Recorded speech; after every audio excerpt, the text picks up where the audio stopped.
Naging sentro ng diskusyon kahapon ang tanong ni Senator Judge Risa Hontiveros sa prosekusyon na inalmahan ng magkapatid na Cayetano. Pero naplansya naman yan sa pagpapatuloy ng paglilitis kanina. Live mula sa Senado, nasa frontline ng balitang yan si Marian Enriquez. Maan, ano ang update dyan? Yes, Cheryl, hindi na nga nagpresenta ng bagong testigo itong House Prosecution Panel. Tinapos na lang nila yung cross-examination dito kay NBI Senior Agent John Mark Calilong. At kanina nga sa pag-uumpisa pa lang ng Day 3 ng trial, tila na natuldukan na itong mitya nung naging iringan ni Senator Judges Risa Hontiveros at Pia Cayetano. None of these statements are proof that the Vice President actually contracted an assassin or hired one. Why are these acts impeachable? Yan ang tanong ni Senator Judge Risa Hontiveros sa prosekusyon kahapon na inalmahan ng kapwa niya Senator Judge. Ang naging sagot daw kasi ng Counsel for the Prosecutors, naging mistulang closing statement daw. Etong mga statements na to, they prove one thing. Talagang may plano na, talagang may system na, talagang may knowledge na yung Vice President sa anong gusto niyang gawin sa Pangulo. Gusto niyang pugutan ng ulo, gusto niyang patayin.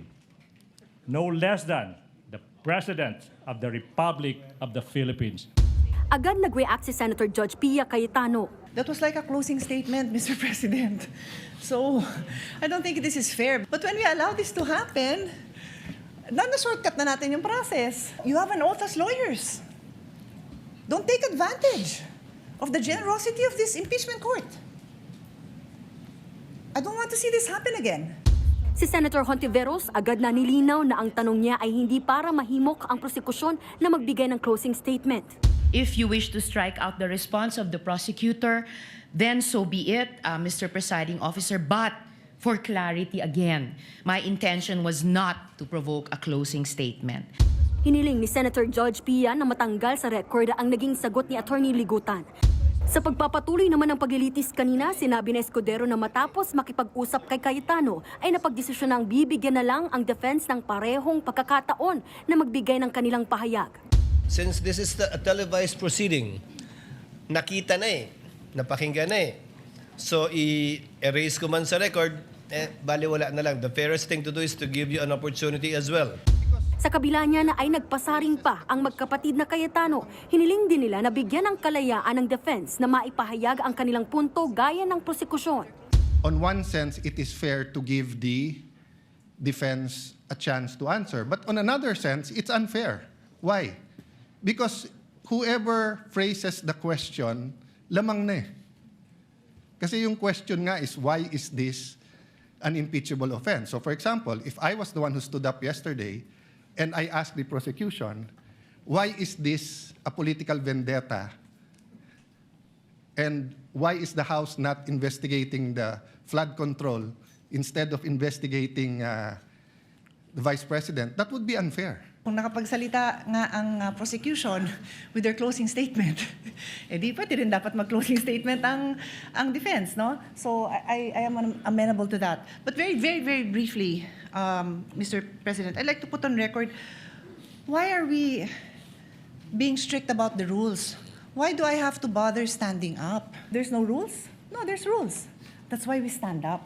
And then sometimes, there are also opportunities to question the rules. That's also fine. But that's why we have to stand up and call the attention of the presiding officer when we feel that the rules are being violated. And we will continue to do so when we believe it is necessary in the interests of justice. Nang bigyan ng pagkakataong magsalita ang defense team, giniit ng abogado ni VP Sara na si Attorney Mark Vinluan na hindi impeachable offense ang mga sinambit ng Vice Presidente.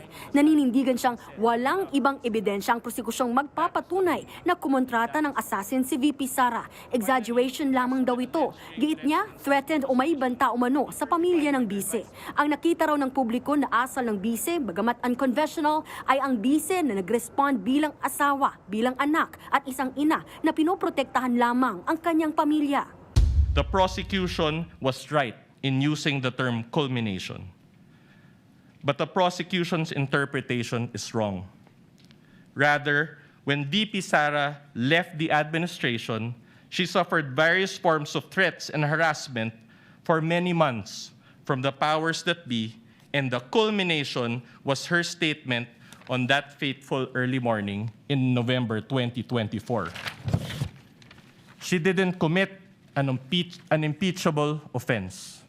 She drew the line in the sand and said, enough is enough. That is the meaning and that is the context.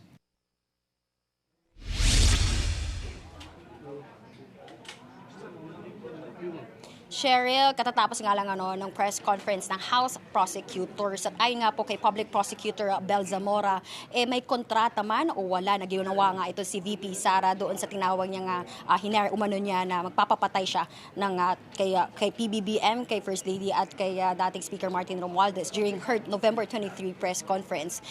Yung utterances daw ni VP Sara during that press con still constitute po impeachable offenses gaya nga po ng betrayal of public trust, high crimes at yung culpable violation of the Constitution. Balik sa'yo, Cheryl. At Marian, yun nga, nag-press con ng prosecution kanina sa pagtatapos ng unang linggo ng impeachment. Paano nila inassess yung unang linggo? Nakita ba nila na naging epektibo yung kanilang naging presentasyon?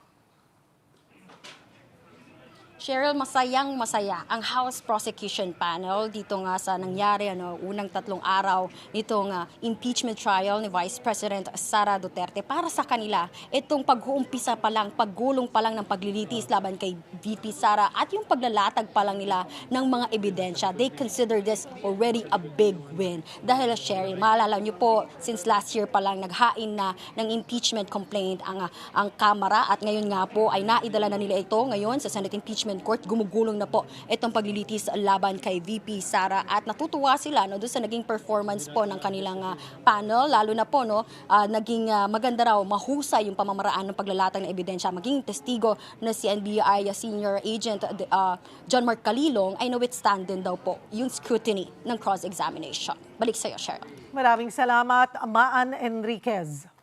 Mga kapatid, Cheryl Cosing po. Maging maalam at may pakialam sa mga napapanahong issue at headlines. Mag-follow at mag-subscribe na sa social media pages ng News 5.